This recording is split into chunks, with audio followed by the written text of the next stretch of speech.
ఏంటి సెల్ఫీయా? కాదు కాదు, ఒక ప్రశ్న అడుగుతాను, సమాధానం చెప్పండి. ఓకే, అడగండి. విజయవంతమైన భార్యగా ఉండాలంటే ఎలా ఉండాలి?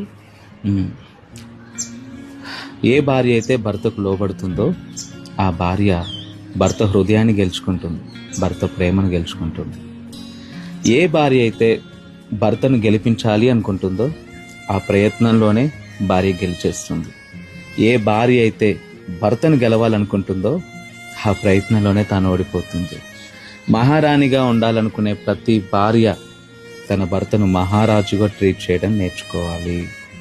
ఏది విత్తితే అదే కోస్తాం. పేతురు అంటాడు, ఒకవేళ భర్త అన్యుడైనప్పటికీ కూడా వాక్యం అవసరమే లేకుండా స్త్రీ తన న్యాయ ప్రవర్తన ద్వారా తన భర్తను రాబట్టుకోవచ్చు అని.